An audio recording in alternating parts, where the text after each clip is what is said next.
a very obvious rhetorical question. Have you ever had a difficult week or a month and all you wanted to do was to get out of town? Yes. Yes. Anybody not ever had that experience?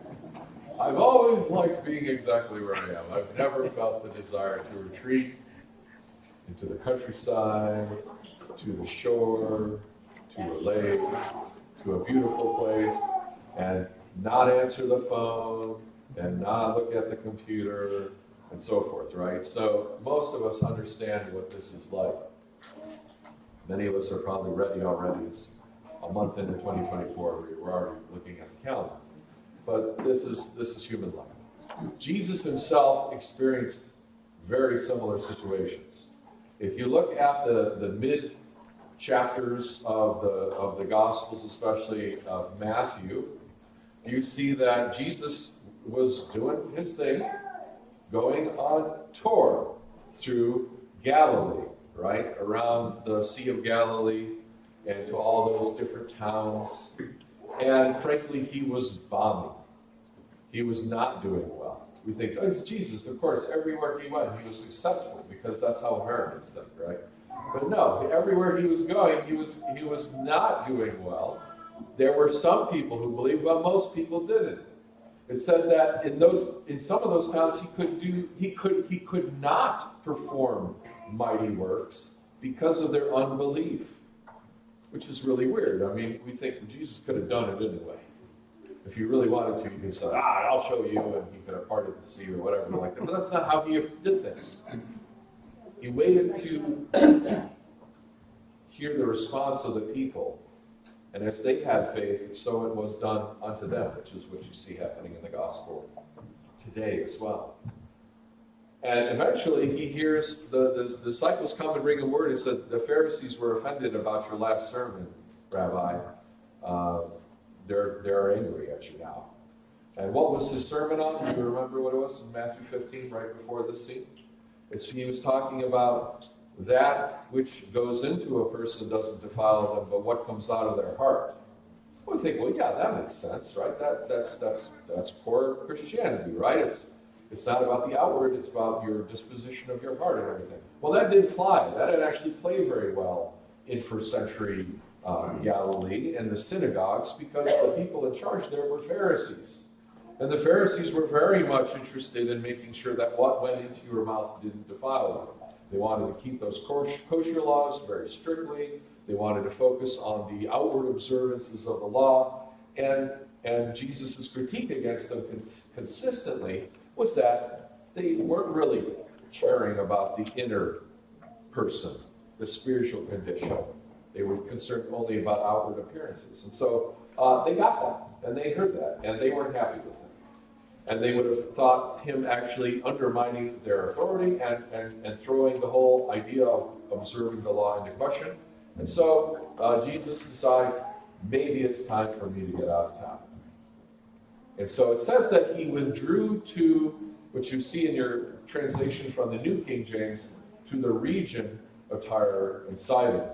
Now, anybody know where Tyre or Tyre and Sidon are? Lebanon. Where in Lebanon? On the coast. And in the King James Version, it actually says to the coasts of Tyre and Sidon, which sounds wonderful. Like if Jesus decided to go, I'm going to go hang out on the coast of Lebanon for a week. That sounds wonderful. But that's not actually, that's a bad translation. What it says is that he went to the parts of Tyre and Sidon. And then the next line says, and a Canaanite woman of that region in New King James, but what it says in Greek is the Orion, the borderland. So what it really means is he didn't go into, to Miami. He went to, Okefenokee. He was out in the border areas. He was not in the cities. He wasn't on the coast. He was in the borderland. Because the borderland was still actually the Holy Land. What we see is that Jesus never left kind of the bounds of the Holy Land. Even when he's up in Galilee and those towns, those are still kind of part of the ancient footprint, if you will, of the Holy Land. So he's not in the middle of Tyre and Sidon, these very decadent coastal cities, very pagan coastal cities. just like Ocean City or Virginia Beach, there were statues of Poseidon and things like that, like we still see today. But, so he's hanging out. In fact, the Gospel of Mark says he's hiding out in the house. And he doesn't want anyone to find him. But because he's Jesus and people know he's a wonder worker, he can't keep secret very long. And this woman, who says, a woman of Canaan, in the Gospel of Mark, it says she's a Greek, a Syrophoenician by birth. That can be a little confusing. It doesn't mean she's Greek as in ethnically Greek. It says she's a Hellene who's Syrophoenician, which means she's a pagan of that region. So she's a Canaanite woman. Long story short. And so when she comes to Jesus, she's asking him, Lord, Son of David, have mercy on my daughter, for she's severely demon-possessed. You'll notice that where Jesus goes, he finds more and more people severely demon-possessed in these borderlands where paganism and idolatry have been in charge, essentially. There's more of that there, right? There is some even in Judea, and he does drive out demons even there. But the real problem is they're much more large and in charge in the Syrophoenician borderlands, because that's where they're ritualistically engaging with these demonic powers and drawing them into their lives. And so this woman kind of realizes it's not a good thing, and she sees what it's done to her own child, and like a desperate mother, she's seeking any help she can. She hears this Jesus came. And maybe that's all it is. Maybe she just hears there's a wonder worker, somebody who might be able to help her. She's desperate. She'll go. She doesn't care. Because the pagans were like that. The pagans looked at the people's different gods. They didn't look at it as like, well, I worship only Baal, and I only worship Astarte, and I talked to you about monotheism and polytheism and how these are not good ideas to begin with. They understood that all these gods existed in some form or another as spiritual beings, but they were tied to places. So in Phoenicia, you had the Phoenician gods, but in Tyre and Sidon, especially a god who you might recognize, his name is Baal. And Baal is a major figure in the Old Testament, an antagonist. It's kind of the Canaanite god that was there as long as the people were there, the Canaanites were there. And he's kind of course, we see in him the devil, but he's seen by them as their people's God. And the Jews and the Israelites have Yahweh, and that's their God. And the Babylonians have their gods, and the Egyptians have their gods. And if you're in those countries, those gods are good. That's great. You wouldn't feel bad going and visiting their temple and maybe offering sacrifice, so it could go well with you. If you needed help, you went to whatever pagan temple, and they might have some medicines even that they figured out. And I've talked to you a couple years ago about this as well. So maybe this woman is just coming to Jesus in that pagan sense of mind. She calls him Lord, Son of David. She recognizes that this one is being described as the Messiah of the Jews, but who knows if she takes it even further than that. We have no idea. Maybe she's just coming because she knows he has power and she needs help. So Jesus says, no. This is mean Jesus. This is a hard gospel because Jesus is, frankly, really what we would consider very rude to this poor lady, very insensitive, and maybe even kind of chauvinist or racist even, because it seems that way in our modern view. But what he's doing is he's putting her to the test to say, are you treating me? Do you really know what you're saying? Or are you just treating me like another, idolatrous power that you can try to draw power from, make it go well? He says, I was not sent except, he doesn't even recognize her, I was not sent except to the lost sheep of Israel. This is another sign that he's not actually on the coast, the Tyre and Sidon. There's no lost sheep for the house of Israel. Maybe they have a summer home or something, I don't know. Maybe they're vacationing there. No, but he's still in the area of the lost nation of Israel. He's not in Judea, which is what's remaining of it, but he's in the northern region, which had been lost centuries before. But there are still the descendants who are there, who are still somehow faithful. And those are the people he's preaching to, even in Galilee. And doesn't recognize her, and so she cries out even louder, right? Lord, help me. Now this is interesting. She says she worships before him. She falls down before him in act of worship. Here's the thing about the pagan understanding of the gods. I mentioned that they worship a god called Baal. But honestly, Baal is not really a name like Jesus. It's actually a title. It means Lord, or master, or owner, or husband. And if that bothers you, that should. That tells you something about that culture, about how they understood those social relationships. To be a husband, you essentially were the owner. That's not great, right? And so the gods treated their people the same way. So Baal was the Lord, the master, the owner of those people. They were his slaves, essentially. So for her to call him Lord, and in Aramaic, probably would have sounded very much like Baal, because it was not just the name of their god, but the title that you would give to somebody calling them Lord. In Greek, it's Kyrion, the Lord. So maybe she's just confusing him with her own pagan god, or treating him like another version of the pagan god. Nowadays we have a similar thing. We say, it looks the same, sounds the same, it's all one God, right? This confusion of faiths and deities. And even when they're worshiping today the God by the same name, we also have to look and say, well, what is the story that they tell about that God?